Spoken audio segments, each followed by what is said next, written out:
L'arbre de vie mentionné dans le livre de la Genèse est initialement introduit dans le jardin d'Éden et se distingue comme un symbole central et mystérieux.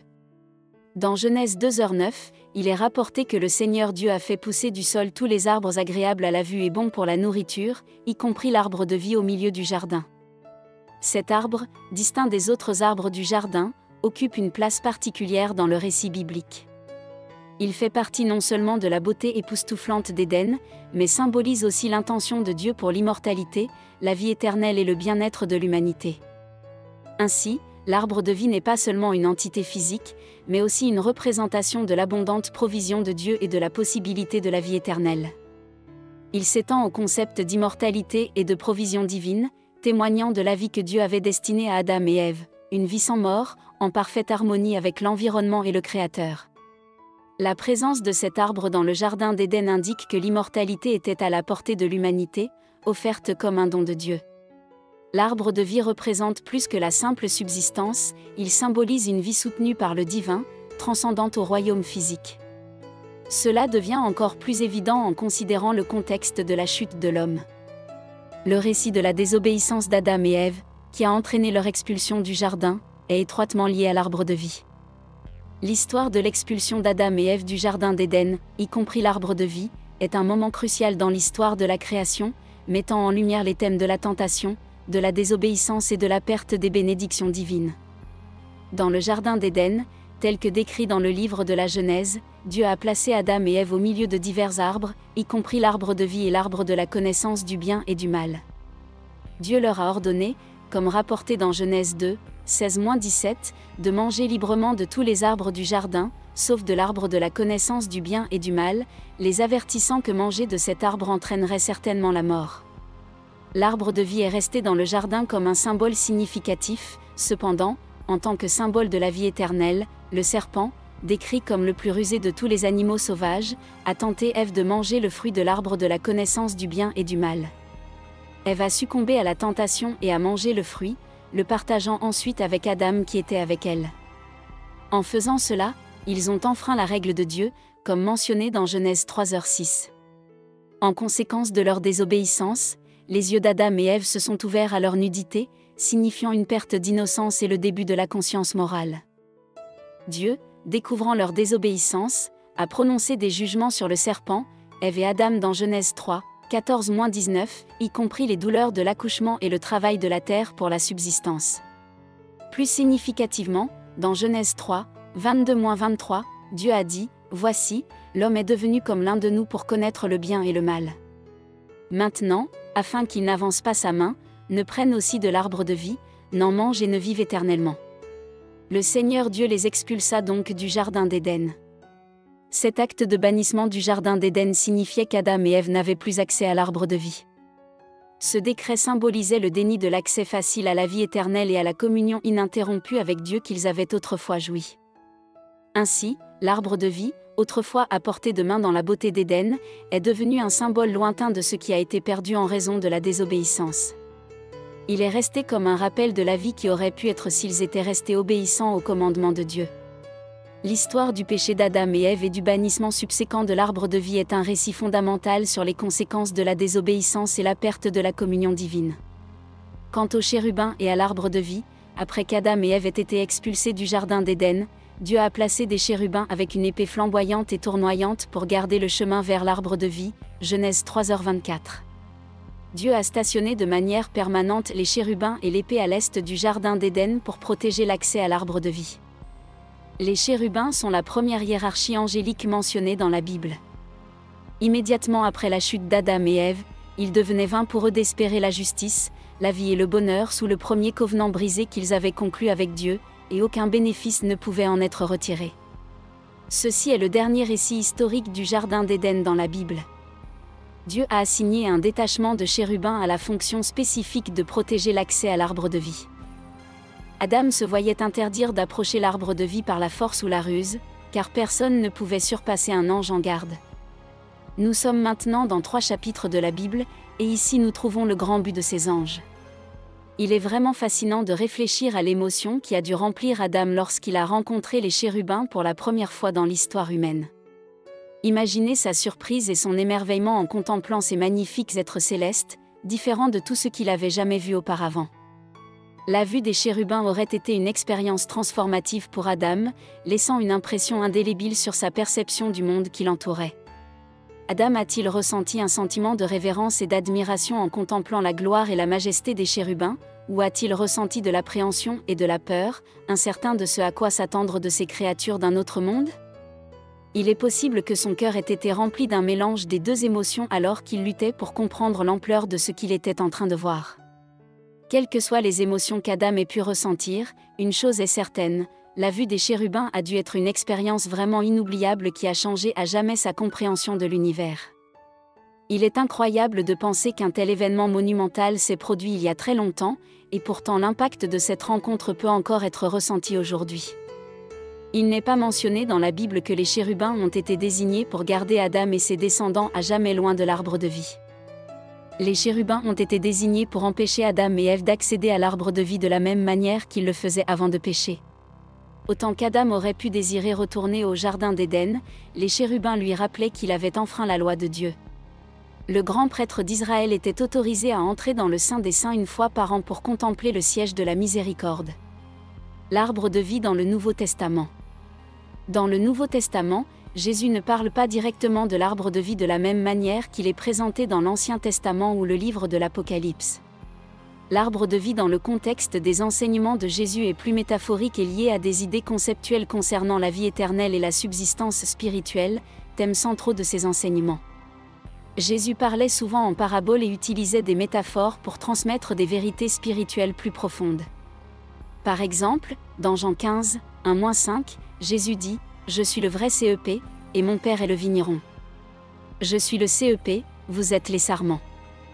Celui qui demeure en moi et en qui je demeure porte beaucoup de fruits, car sans moi vous ne pouvez rien faire. » Ici, l'image de la vigne et des sarments peut être vue comme similaire à l'arbre de vie, soulignant l'importance de rester connecté à Jésus pour la subsistance spirituelle et la vie.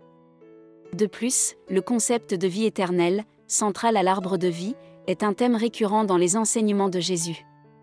Dans Jean 3h16, l'un des versets les plus connus, il dit « Car Dieu a tant aimé le monde qu'il a donné son Fils unique, afin que quiconque croit en lui ne périsse point, mais ait la vie éternelle. » Ici Jésus parle de l'idée de vivre éternellement, similaire à la qualité vivifiante de l'arbre de vie.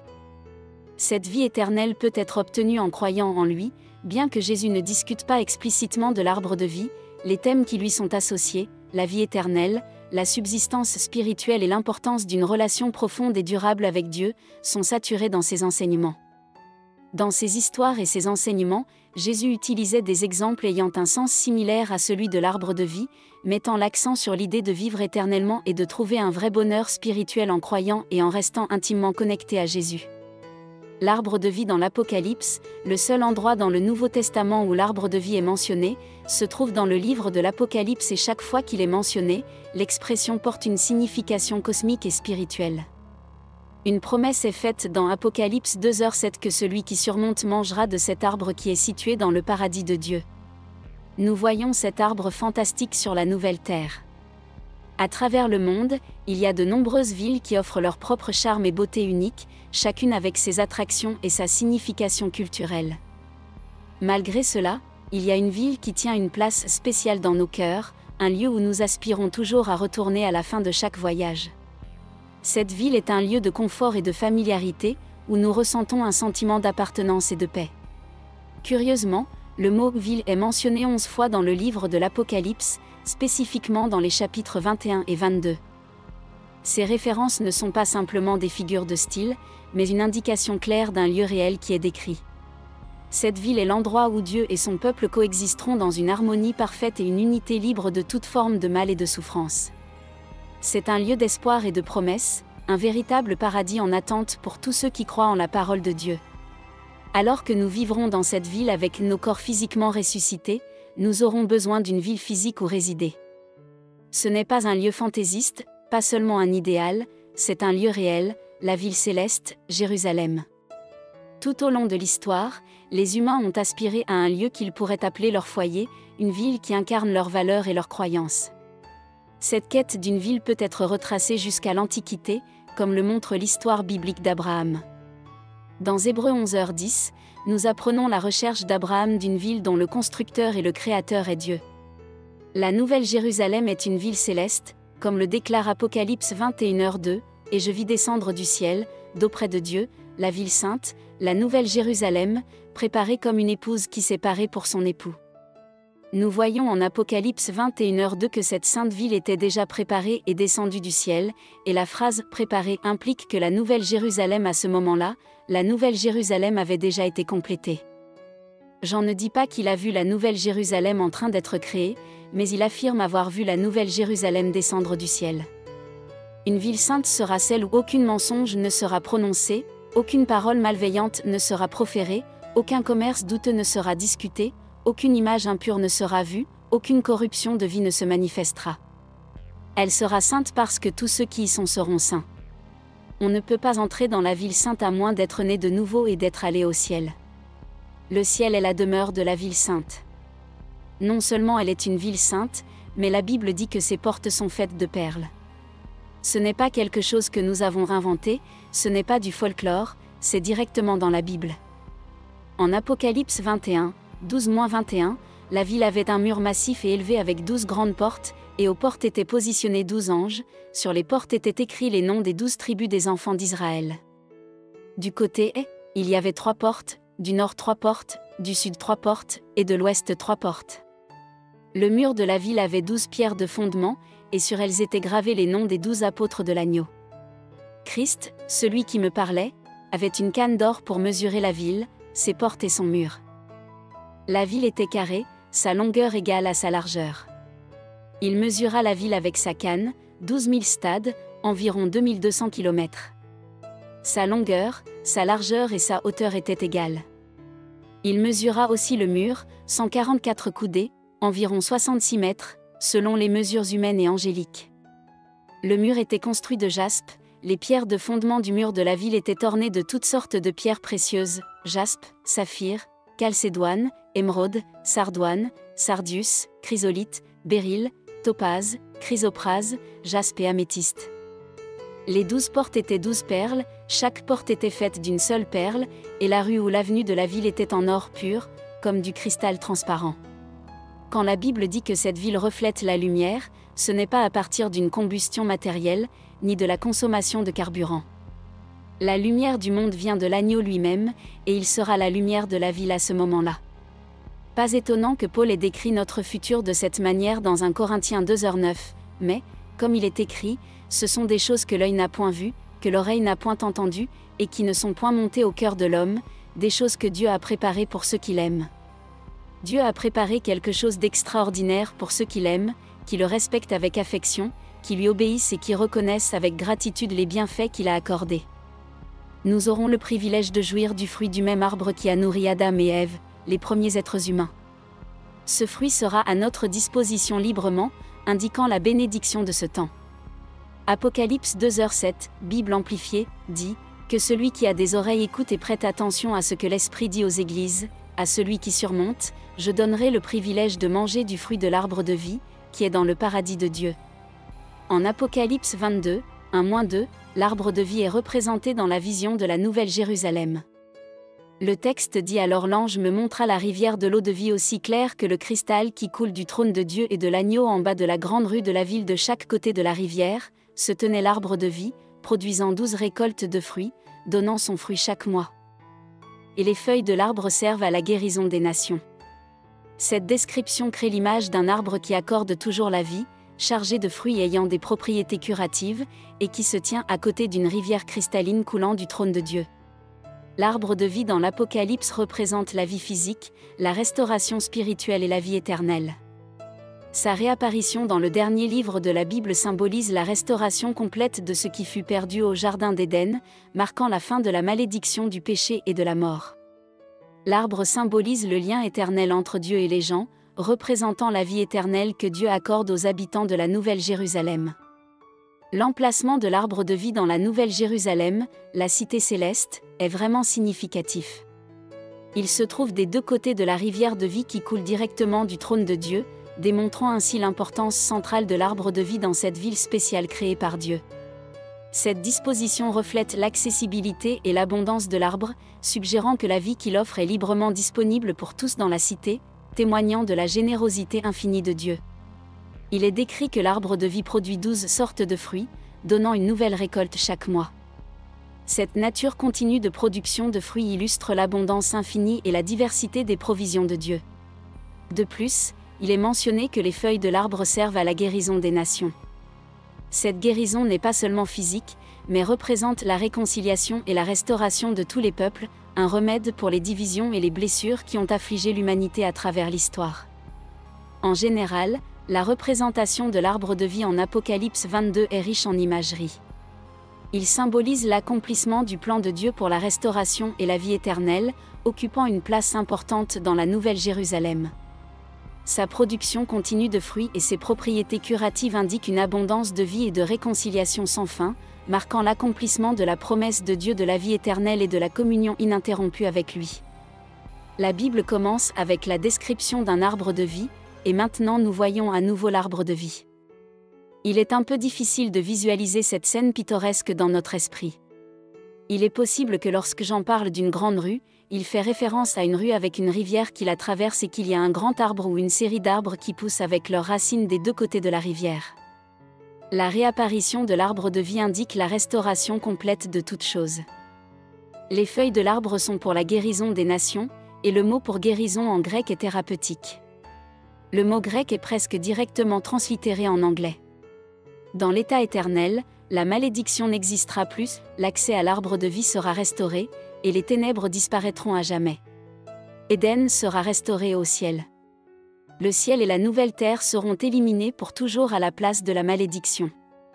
Le trône de Dieu et l'agneau seront là, et c'est un échange intéressant, les gens pourront continuer à servir et travailler pour lui. D'autre part, cela représente la pureté et la béatitude du service plutôt que la peine souillée par la malédiction. Le ciel sera un lieu où le peuple de Dieu pourra voir le visage de Dieu, un lieu de communion personnelle étroite avec lui. Bien que Moïse n'ait pas eu l'occasion de voir Dieu face à face, Exode 33, 20-23, tous ceux qui atteindront le ciel pourront éventuellement le faire. Le ciel sera un lieu où le peuple de Dieu sera identifié à leur Dieu, sans aucun doute sur leur appartenance à lui. Le ciel sera un lieu de lumière qui ne vient pas d'une source artificielle ou du soleil, mais de Dieu lui-même. Ce sera un endroit où le peuple de Dieu jouira d'une pluie éternelle, contrairement à la durée limitée du millénium. La force et la vitalité des humains viendront à nouveau de cet arbre, qui non seulement produit une récolte mais 12. Les fruits ne seront pas seulement admirés mais consommés. Dans le livre de l'Apocalypse, dans les chapitres 21 à 22, les habitants de la nouvelle terre sont appelés nations. Les nations ne seront pas éliminées mais guéries. Même si nous ne ressentirons pas la douleur ou la maladie au ciel, à quoi serviront les feuilles pour la guérison ? Peut-être que, comme les fruits de l'arbre, elles ont des propriétés qui soutiennent ou améliorent la vie, aidant les gens à maintenir leur santé et leur énergie. En Genèse 2, l'arbre de vie est mentionné 3 fois, et dans l'Apocalypse, l'arbre de vie est cité 4 fois, dont 3 dans le dernier chapitre. On nous dit que l'arbre de vie se trouve actuellement au paradis, dans la Nouvelle Jérusalem elle-même. De plus, dans le ciel présent, le ciel sera descendu, y compris l'arbre de vie, et placé sur la nouvelle terre, Apocalypse 21h2. La présence de l'arbre de vie suggère une provision surnaturelle de vie, tout comme Adam et Ève ont consommé le fruit que leur Créateur avait fourni. Adam et Ève étaient conçus pour vivre éternellement, mais apparemment ils devaient manger de l'arbre de vie pour cela. Une fois qu'ils ont péché, ils ont été chassés du jardin et déconnectés de l'arbre. Et soumis à la mort physique tout comme ils avaient subi la mort spirituelle depuis Éden, la mort a été la force dominante tout au long de l'histoire. D'autre part, sur la nouvelle terre, nous aurons à nouveau un accès illimité à l'arbre de vie. Il est important de noter qu'il n'y a aucune référence à l'arbre de la connaissance du bien et du mal pour nous tester. Nous voyons l'arbre de vie dans le livre de l'Apocalypse, non dans le but principal de révéler une chronologie des événements futurs, mais de préparer les gens à ce qui va arriver. Diverses récompenses sont données à ceux qui persévèrent, le droit de manger de l'arbre de vie dans le paradis de Dieu, à jamais à l'abri de la seconde mort, de manger la manne cachée, de recevoir une pierre blanche avec un nouveau nom secret, d'avoir l'autorité pour gouverner les nations, de siéger avec Jésus sur son trône, d'être revêtu de blanc et fait pilier dans le temple de Dieu portant son nom et ne jamais le quitter, par-dessus tout et au-delà de toute souffrance, le croyant victorieux est promis une place dans le nouveau ciel et la nouvelle terre en présence de Dieu pour toujours. C'est une perspective glorieuse. Dans la tradition chrétienne, l'arbre de vie est souvent vu comme un symbole de Jésus-Christ. Ce symbolisme découle du parallèle entre l'arbre qui offre la vie dans l'Éden et le Christ qui offre la vie éternelle par son sacrifice. Comme le dit Jésus dans Jean 15h5, « Je suis le CEP, vous êtes les sarments. Celui qui demeure en moi et en qui je demeure porte beaucoup de fruits, car sans moi, vous ne pouvez rien faire. » Ici, Jésus se présente lui-même comme un arbre de vie, soulignant le lien entre l'arbre de vie et son rôle en tant que source de vie spirituelle et de nourriture. L'arbre de vie est étroitement lié au thème du salut et de la rédemption. Après la chute de l'homme, l'accès à l'arbre de vie est restreint, illustrant la séparation entre l'humanité et Dieu due au péché. Dans Apocalypse 22h14, il est dit « Heureux ceux qui lavent leurs robes, ils auront droit à l'arbre de vie et pourront entrer par les portes dans la ville. » Ce passage lie l'arbre de vie à la rédemption offerte par Christ, suggérant que par lui nous recouvrons l'accès à la vie et les bénédictions originellement prévues dans l'Éden. L'arbre de vie agit comme un récit et un pont entre le livre de la Genèse et le livre de l'Apocalypse, résumant la grande histoire de la Bible.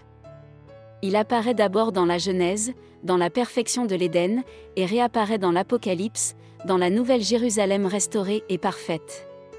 Cette dernière représentation de l'arbre de vie représente non seulement la restauration de ce qui a été perdu dans l'Éden, mais aussi l'accomplissement final du plan de Dieu pour le salut et la vie éternelle à travers Christ.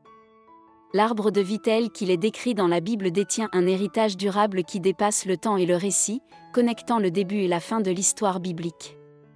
Sa première apparition dans le jardin parfait de l'Éden, Genèse 2h9, et sa dernière révélation dans la cité céleste de la Nouvelle Jérusalem, Apocalypse 22, 1-2, ont façonné le récit biblique en offrant un fil conducteur cohérent de la provision divine et de la présence. L'arbre de vie demeure comme un témoignage puissant du plan éternel de Dieu pour l'humanité, représentant non seulement la continuité de la vie et de la grâce divine, mais aussi la restauration et l'accomplissement de ses promesses. Ces symboles durables offrent la guérison et la vie éternelle, reflétant l'histoire globale de la Bible, un voyage depuis le commencement de tout jusqu'au salut, démontrant l'amour constant et infini de Dieu pour les gens. Le parcours biblique de l'arbre de vie dans l'Ancien Testament sert de symbole profond de la provision et de la présence de Dieu. Initialement dans Genèse 2h9, c'est un arbre littéral dans le jardin d'Éden représentant la vie dans les bénédictions de Dieu. Cependant, à mesure que le récit progresse, sa présence devient plus symbolique, reflétant la sagesse, la vie et la sustentation qui viennent de Dieu. Par exemple, dans Proverbe 3h18, la sagesse est décrite comme un arbre de vie pour ceux qui l'embrassent, ceux qui la retiennent fermement seront bénis.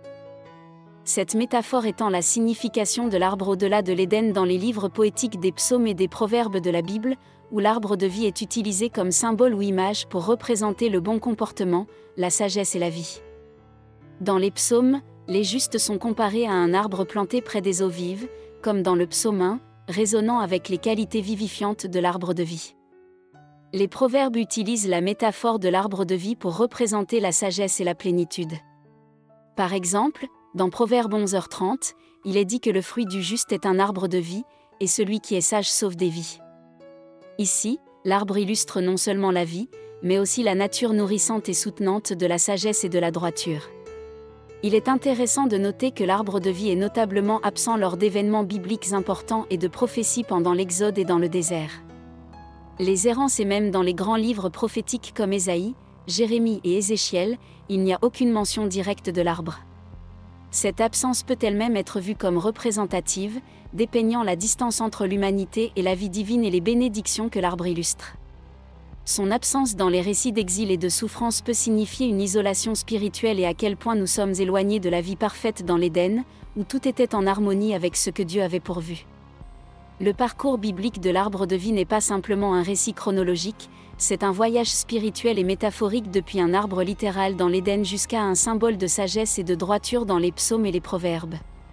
Sa présence et son absence dans la Bible en disent long sur la relation de l'humanité avec Dieu, la vie et la sagesse. L'arbre de vie demeure un rappel incessant de la provision de Dieu, un symbole de sustentation spirituelle et une métaphore de la quête de droiture et de sagesse. Prions le Père Céleste. Alors que nous réfléchissons à la dernière fois que nous voyons l'arbre de vie dans la Bible, nous sommes remplis d'espoir et d'admiration. Cet arbre, symbole de vie éternelle et de ton amour infini, nous rappelle le paradis que tu as promis. Prions pour tous ceux qui sont rassemblés ici, que nos vies soient nourries par ta grâce, tout comme les feuilles de l'arbre de vie offrent la guérison aux nations. Puissions-nous croître en compréhension, en bonté et en compassion, profondément enracinés dans ta parole et ton amour. Dans les moments de défi et d'incertitude, que cette vision de vie éternelle avec toi soit notre lumière guide et notre réconfort. Aide-nous à chercher ta présence en tout ce que nous faisons, en nous confiant en tes promesses et en suivant le chemin que tu as tracé pour nous. Guide-nous dans notre vie, et lorsque notre heure viendra, conduis-nous vers le jardin éternel où l'arbre de vie brille comme signe de ta paix et de ta joie infinie. Au nom de ton saint nom, nous prions. Amen.